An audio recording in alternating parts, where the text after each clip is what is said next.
I thought I'd built the ultimate basement defense system, but it turns out a few things in my setup were holding me back. Literally. If I could have just pumped 100 more gallons of water so an hour, I might have avoided disaster.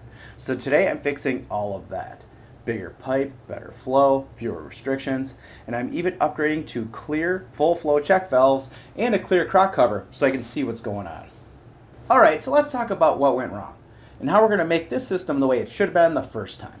So this is my current setup. It works fine most of the time, but when the water really starts coming in, the pump just can't keep up. The pit fills faster than it can empty, and that's a scary feeling. The Wayne manifold connects the two pumps and is 1 1/2 inches, which I'm okay with because each pump gets its own line and it's nice and smooth. What I'm not okay with is that it's connected into one line before the check valve. I honestly don't know if these pumps have an internal check valve, but if they don't, when one pump runs, it's possible for it to push some of that water back through the other pump and right back into the crock. So just to be safe, I'll be getting rid of this factory Y-pipe union and replumbing it with a check valve for each pump. After that, all that fast-moving water travels through more 1 1/2 inch plumbing with 3 sharp 90-degree bends and then another 45-degree bend outside. Then it has to travel through this expanding extension tube that can also kink or easily freeze. What the heck was I thinking? This is like making your pump blow through a cocktail straw. When you push water through a smaller or rougher pipe, you create friction, and that friction becomes head pressure. The pump has to work way harder just to move the same amount of water. It's like trying to jog uphill while carrying a bucket of water. It'll do it, but it's not going to be happy. And it won't do it as fast either. Add in a couple of tight 90-degree bends and it gets even worse. Each of those sharp turns adds what's basically a few feet of vertical lift. So even though my pipe goes up about 8 feet, the pump literally is seeing more like 12. Okay, so here's what I'm changing. Everything from the pump outlet to where it exits the house is getting upgraded to 2-inch smooth PVC. I'll be replacing these 2 sharp 90-degree elbows with 2 flow-friendly 45-degree bends and swapping out the one up here with a more gentle, long sweep 90-degree fitting. Keep in mind, all of this is going to be bigger in diameter as well. On the outside, I'll keep a 45-degree bend, except it'll also be 2-inch, and I'm ditching the expanding hose and going to a flexible corrugated drain tube. The corrugated tube doesn't flow as well as a smooth tube, so I'll increase the diameter to 4-inch to compensate. These are my new check valves. They're clear so I can actually see when they're working. They're also 2-inch full flow design, which means no little ridges or narrow spots inside that can slow down water. And this is my new Sump crock cover, plexiglass with a seal. It's sealed to ensure my radon reduction system can continue to pull a vacuum on the drain tile around the house. And if the crock starts to fill up, I'll be able to see it. If I do see the levels starting to get higher, I pull off this service plug and suck water out with a shop vac or even an additional pump and hose going out my egress window. So I punched all these changes into AI and was able to determine that this should improve my flow rate by about 600 gallons per hour. Hopefully that will be enough next time we have a record-breaking storm. Hopefully I don't have to find out. First step, everything comes out. This is where I'd say, luckily my old system had a check valve so it was easy to take apart, but mine apparently was installed by a gorilla, so I just cut it out. I won't be reusing the old cover, but I'm hoping to reuse the old seal, so I'll set that aside. I'll cut the pipe in a few spots to make everything easy to remove. I forgot to mention that above the check valve, there's probably still going to be some water left in the line.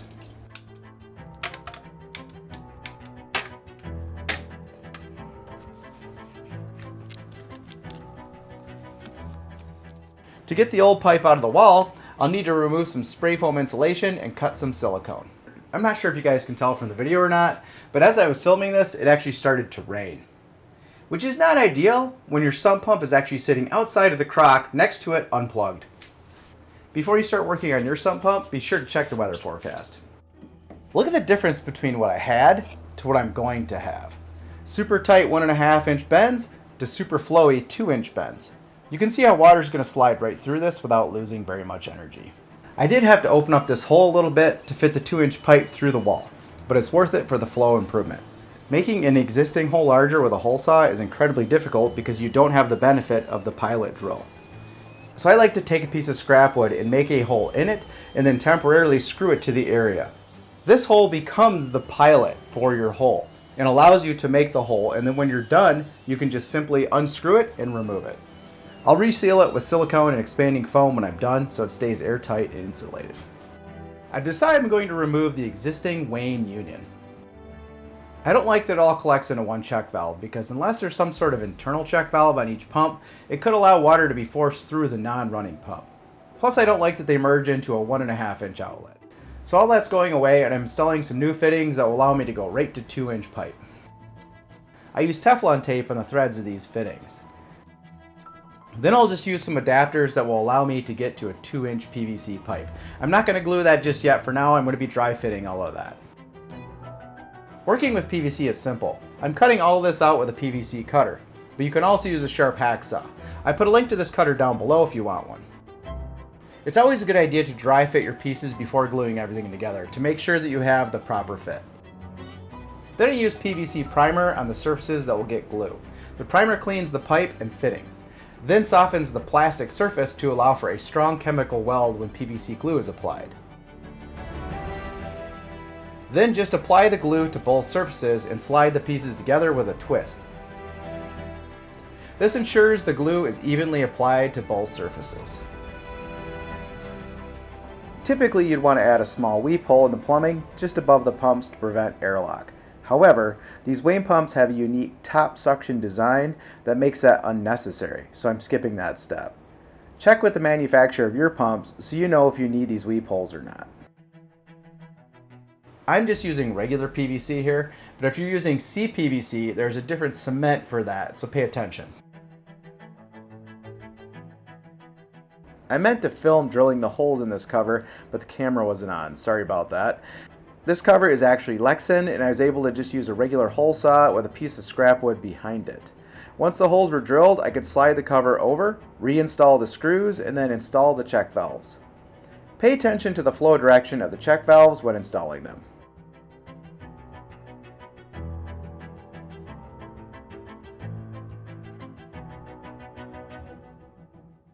Now I can install my big 2-inch check valves.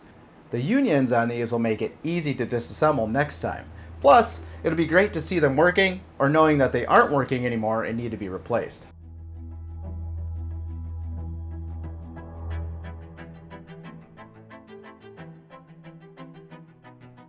Since I'm increasing the diameter of my plumbing, I also had to replace my hangers.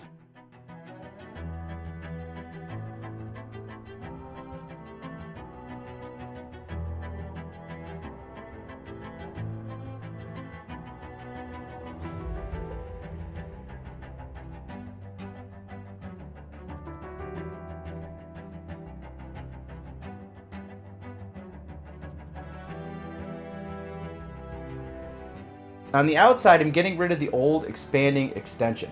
It required pressure just to inflate this old tube, which meant my pump had to work harder. The new extension will be 4-inch corrugated drain tube.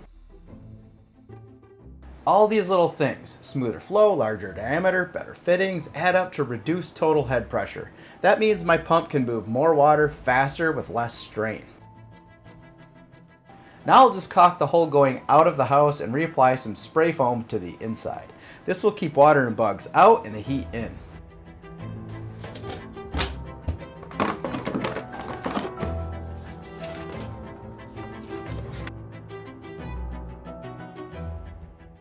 Alright, well I have mostly everything all sealed up with the exception of these 2 holes down here. The gap is a little bit bigger than I would like, and I just don't see how I'm going to fill that with silicone caulk. If you guys have any ideas, please leave them in the comments. But the new 2-inch line looks clean, the clear check valves are in, and the cover fits perfectly. Alright, now watch this. The water level drops so much faster than before. That's the benefit of lowering head pressure. The same pump is working in easier conditions now. It's not magic, it's science. With less restriction, this 1/2 horsepower pump can move a lot more water per minute. That's the difference between almost save me and save me. And that's all I'm going to upgrade for now. But I'm well aware of one other issue, and that's the battery backup. In the event of a power outage, it just doesn't allow enough runtime. I'm still working on a solution for that, and I'll be sure to make a video of whatever I come up with, so look out for that. I realize this is a pretty nerdy project, but honestly, this is one of those upgrades that's totally worth it. I didn't buy a bigger pump, I just reduced the head pressure. Less head pressure means more flow when you need it. If you enjoyed this video, hit that like button. And if you've ever had a basement flood right after you thought you fixed it, let me know in the comments so I know that I'm not alone. Thanks for watching, and I'll see you in the next one.